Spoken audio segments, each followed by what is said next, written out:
नमस्कार दोस्तों, स्वागत है आपका हमारी इस स्पेशल वीडियो में। आज हम बात करेंगे एक प्राकृतिक आपदा के बारे में, साइक्लोन बिपरजॉय और उसके प्रभाव से जुड़ी महत्वपूर्ण बातों पर। इस वीडियो में हम देखेंगे कि तूफ़ानों के प्रभाव से निपटने के लिए हमारी तैयारियां कैसी होनी चाहिए और समुदायों की सुरक्षा कैसे बढ़ाई जा सकती हैं। तो चलिए शुरू करते हैं। साइक्लोन बिपरजॉय, जो कि एक प्रकार का तूफ़ान है, हमारे देश के तट पर तेज़ी से बढ़ रहा था। मई और जून के महीने में ये तूफ़ान बड़े तूफ़ानों का रूप ले लेते हैं। गुजरात, जो कि एक पश्चिमी तट पर स्थित है, भारतीय समुद्रों से आने वाले तूफ़ानों का एक सीधा निशाना बन जाता है। लेकिन बिपरजॉय ने अपने गुण कुछ इस तरीके दिखाए कि उसका पता लगा पाना थोड़ा सा मुश्किल हो गया था। तूफ़ानों के बारे में हमें अक्सर पहले ही पता चल जाता है, भारतीय समुद्रों के उत्तरी भाग से हो या फिर अरब सागर या बे ऑफ बंगाल से। तूफ़ानों का समय लगभग 4 से 5 दिन का ही रहता है। इन तूफ़ानों को धरती पर आने से पहले समुद्र और सैटेलाइट से लिए गए डाटा के थ्रू हम इनकी रफ्तार, गति, दिशा, हवा की तेज़ी का पता लगा सकते हैं। बिपरजॉय, जो कि 6 जून को एक आंधी के रूप में बना और 16 जून को हमारी भूमि पर आके प्रभावित हुआ, इसकी ज़िंदगी के 10 दिन की अवधि में इसने इतना बड़ा तूफ़ानी रूप ले लिया। इसके लंबी ज़िंदगी की एक वजह ये थी कि यह सामान्य तूफ़ानों की तुलना में धीमा था। अरेबियन सागर के तूफ़ान सामान्य रूप से 12 से 14 किलोमीटर की घंटे की रफ्तार से आगे बढ़ते हैं, लेकिन बिपरजॉय सिर्फ 5 से 7 घंटे की रफ्तार से आगे बढ़ा और इसने तकरीबन 1200 किलोमीटर की दूरी तय करी। बिपरजॉय इंडिया आने के दौरान 2 एंटी साइक्लोनिक सिस्टम के बीच में फंस गया था। जब एक सिस्टम इसकी उत्तर की दिशा में इसकी मदद कर रहा था, तब दूसरी सिस्टम इसको वापस अपनी तरफ खींच रहा था। ये दोनों प्रभाव के कारण बिपरजॉय की रफ्तार बहुत धीमी रही। भारतीय मौसम विभाग के निर्देशक ने बताया कि ये एंटी साइक्लोनिक सिस्टम तूफ़ान की दिशा पर प्रभाव डालते हैं और इसका रास्ता बदल देते हैं। इस तरह का रास्ता बदलने वाले तूफ़ानों को रिकर्विंग ट्रैक साइक्लोन्स कहा जाता है और इनकी दिशा को पता लगाना थोड़ा मुश्किल रहता है।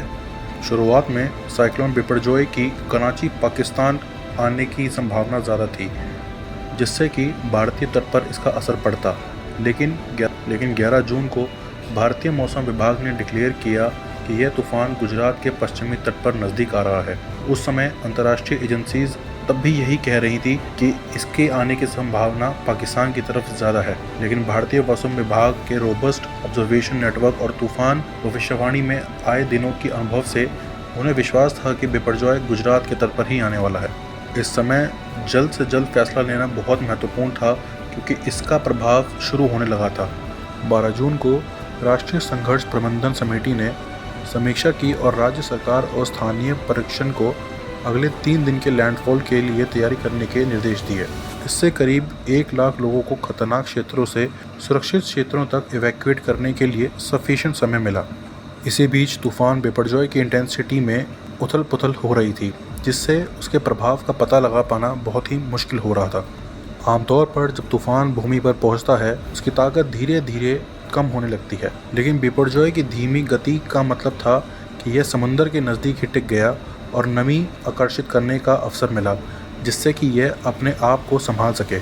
लेकिन ज़मीन पर आने के बाद भी बिपरजॉय ने कमज़ोर होकर भी अपना रास्ता जारी रखा।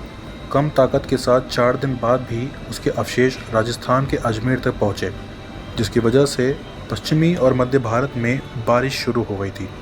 याद रखिए दोस्तों, तूफ़ान समुद्र पर रहने वाले तत्वों पर एक महत्वपूर्ण खतरा है और इसके प्रभाव को कम करने के लिए प्रयास जारी रखना बहुत ज़रूरी है।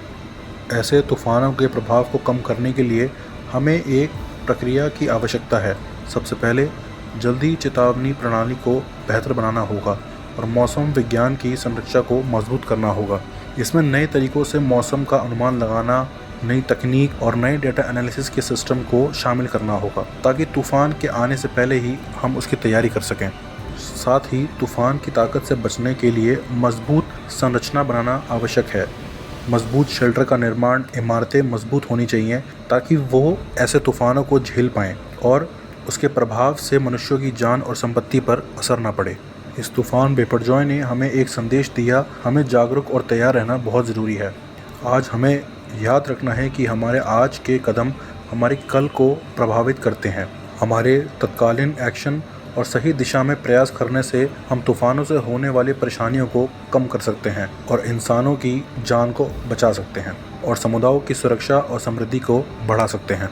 आज की वीडियो के लिए बस इतना ही दोस्तों। फिर मिलेंगे आपके साथ किसी नई वीडियो किसी नए टॉपिक पर। तब तक के लिए खुद का, अपने परिवार का और इस देश का ध्यान रखें। धन्यवाद।